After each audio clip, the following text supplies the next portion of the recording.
आप सभी लोगों का हमारे YouTube channel the youth influencers में बहुत बहुत स्वागत है। दोस्तों, आज बेरोजगारी के ऊपर ट्विटर के टॉप मोस्ट ट्रेंड्स में एक हैशटैग ट्रेंड कर रहा है जिसका नाम है मोदी रोजगार दो। दोस्तों, इसको मिलियंस लोग रिट्वीट कर चुके हैं और ये अपने में एक बहुत ही इंटरेस्टिंग फैक्ट है कि आज हमारे देश का युवा रोजगार के लिए इस प्रकार के ट्रेंड्स में योगदान दे रहा है, जिससे शायद एक उम्मीद बनती है कि शायद सरकार की आंखें खुलेंगी और सरकार इस विषय पर गंभीरता से विचार करेगी। दोस्तों, वैसे तो इस विषय के ऊपर सरकार पिछले वर्षों में लगातार विफल रही है और कोई भी उम्मीद नहीं दिखती है कि जिससे आने वाले समय में बेरोजगारी की समस्या का कोई समाधान निकल सके। दोस्तों, मेरे एक यूज़र अनुज यादव जी ने रिक्वेस्ट किया था कि इस हैशटैग के ऊपर भी एक वीडियो लाया जाए। उनकी रिक्वेस्ट पे मैं इस वीडियो को लेके आया हूँ। दोस्तों, दूसरा कारण यह है कि मेन स्ट्रीम मीडिया इस टॉप मोस्ट ट्रेंडिंग हैशटैग को बिल्कुल भी कवरेज नहीं दे रहा है। ये भी एक कारण था क्योंकि जिन लोगों की आवाज़ को दबाया जा रहा है उनकी आवाज़ बनना हमारा फर्ज है और ये कारण भी है। इस विषय की गंभीरता को समझते हुए मैं ये वीडियो लेके आया हूँ। दोस्तों, सरकार के हिसाब से अगर पकौड़े तलना और रिक्शा चलाना एक एंटरप्रेन्योरशिप है तो मेरे हिसाब से फिर लोगों को व्यर्थ में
दोस्तों, अब बात करते हैं कि आखिर बेरोजगारी सरकार के लिए सबसे बड़ा सिरदर्द क्यों बन रहा है। आज ये समस्या 45 वर्ष का रिकॉर्ड तोड़ चुकी है। आज हमारे देश में ये हाल हो चुका है कि भर्ती निकले तो इम्तहान नहीं, परीक्षा हो तो परिणाम नहीं, परिणाम निकले तो ज्वाइनिंग का नाम नहीं। आखिर क्यों युवाओं का सम्मान नहीं। दोस्तों, ये वही युवा हैं जो इन पॉलिटिशियंस को अपना वोट करके संसद तक पहुंचाते हैं और उसके बाद इन युवाओं को ये दिन देखने पड़ते हैं कि उनके लिए रोजगार के अवसर उपलब्ध नहीं हैं और आज भारतीय युवा रोजगार की तलाश में दर दर भटक रहा है, जबकि रोजगार मुहैया कराना सरकार की ड्यूटी है और सरकारें आती जाती रहती हैं, लेकिन भारतीय युवा दिन प्रतिदिन रोजगार के लिए तड़पता नजर आ रहा है। हमारे यहाँ पर एक भर्ती का नोटिफिकेशन निकलने के बाद भर्ती को पूरा होने में 4-4, 5-5 साल लग जाते हैं, लेकिन वहीं पर 130 करोड़ से ज़्यादा आबादी में इलेक्शन समय पे हो जाता है, इलेक्शन के रिजल्ट समय पे आ जाते हैं, पिज्जा की डिलीवरी समय पे हो जाती है, लेकिन बेरोज़गार लोगों के लिए जो भी रोज़गार के अवसर उपलब्ध हैं उनमें भी भर्ती प्रक्रिया में कितना ज़्यादा समय लगता है। ये पूरी तरह से सरकार की विफलता है और सरकार की संवेदनहीनता है कि सरकार इस विषय को इतनी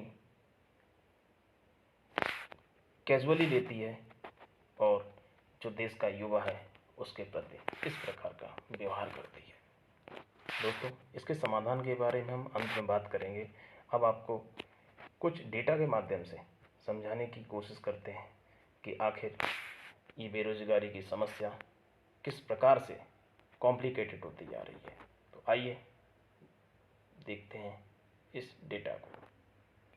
दोस्तों, विजय जोशी ने अपनी किताब इंडियाज़ लॉन्ग रोड में ये पॉइंट आउट किया है कि भारत की जो ग्रोथ है वो वन साइडेड है, एक तरफा है, जिसकी वजह से यहाँ पर इकोनॉमिक ग्रोथ तो होगी बट एम्प्लॉयमेंट की समस्या का कोई समाधान निकलना अभी इतनी जल्दी संभव नहीं है।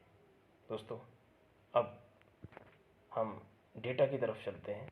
दोस्तों, centre for monitoring Indian economy की डेटा के अनुसार वर्ष 2016 से भारत में एम्प्लॉयड लोगों की संख्या लगातार कम हो रही है। यह 2016-17 में 407.3 मिलियन थी, जो कि 17-18 आते आते 405.9 मिलियन रह जाती है और 2018-19 के अंत में यह सिर्फ 400.9 मिलियन रह जाती है। दोस्तों, देखिए कि किस प्रकार से मिलियंस लोगों की नौकरियां चली जाती हैं। तो आप इस स्थिति में समझ सकते हैं कि नई नौकरी मिलना लोगों को कितना मुश्किल है। इसी प्रकार दोस्तों, CGL IBPS PO की ईयर वाइज वैकेंसीज जो कि 2012 में 16,119 थीं, जबकि IBPS PO की 22,000 थीं, जबकि ये टोटल होकर 38,119 थी।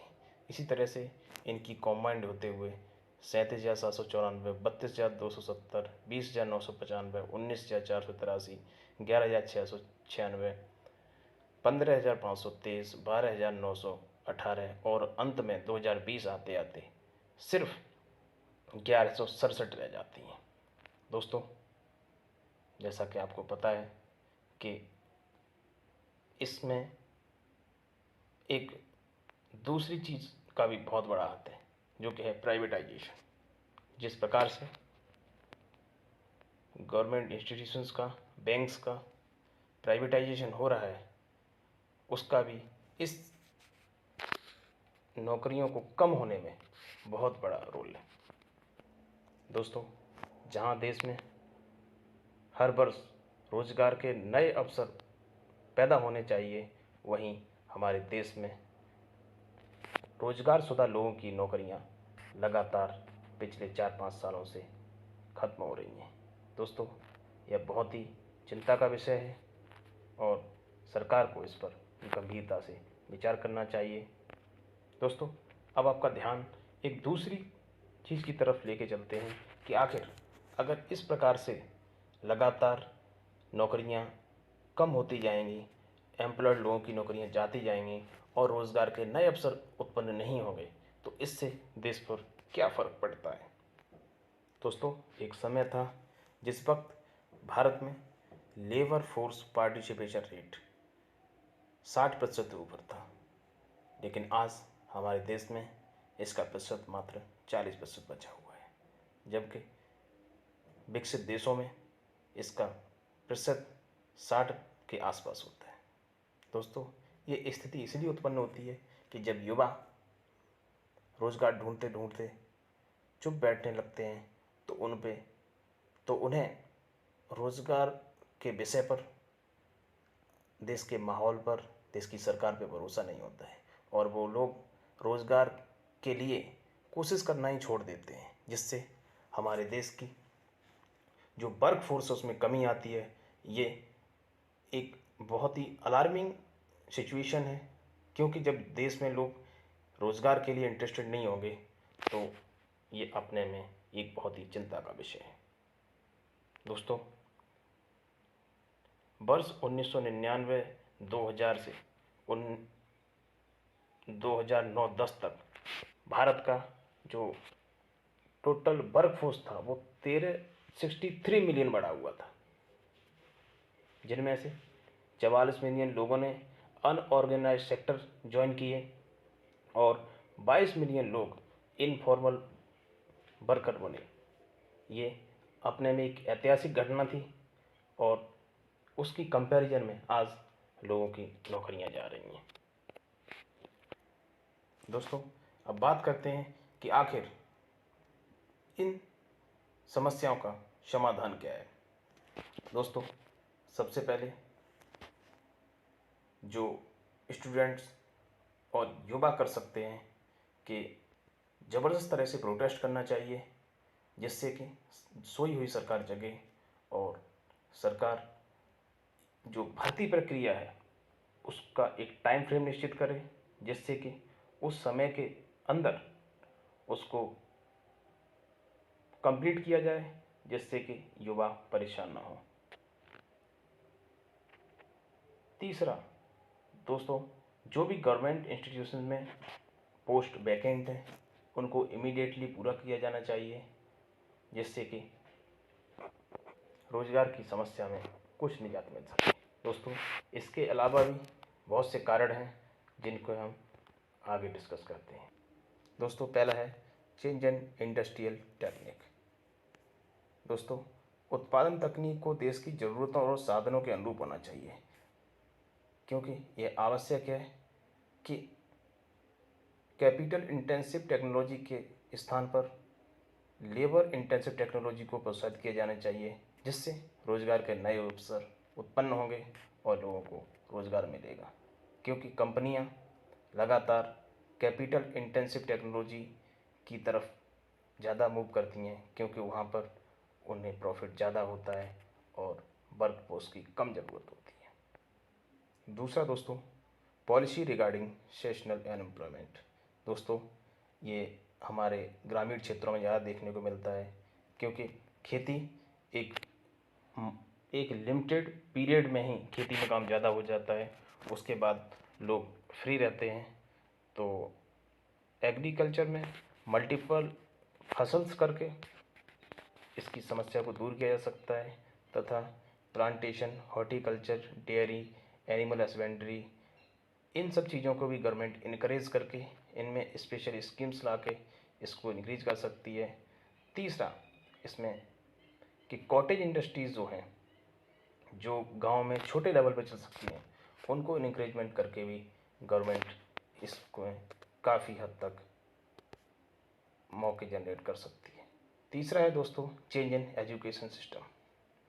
दोस्तों, एजुकेशन पैटर्न वोकेशनल एजुकेशन पे फोकस करना चाहिए, जिससे कि जो भी क्वालिफाइड इंजीनियर्स होते हैं वो अपना खुद की छोटी छोटी यूनिट शुरू कर सकें। इसी प्रकार से जिन लोगों ने भी वोकेशनल एजुकेशन जो भी ली है उनको गवर्नमेंट को हेल्प करना चाहिए, जिससे कि वो लोग अपना काम भी शुरू कर पाएँ।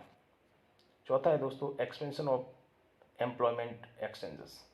दोस्तों, अपने यहाँ पे बेरोजगारी की समस्या की वजह से बहुत सारे लोग छोटे मोटे एम्प्लॉयमेंट पकड़ लेते हैं, और अगर यहाँ पे उसके अवसर बढ़ेंगे तो लोगों को अपने एम्प्लॉयमेंट एक्सचेंज करने के भी मौके होने चाहिए, जिससे कि जिन लोगों को एक बड़े स्टैंडर्ड की जॉब मिलेगी वो लोग वो छोटे स्टैंडर्ड वाली जॉब को छोड़ के चले जाएंगे, जिससे कि वो जगह किसी और को मिल सकती है।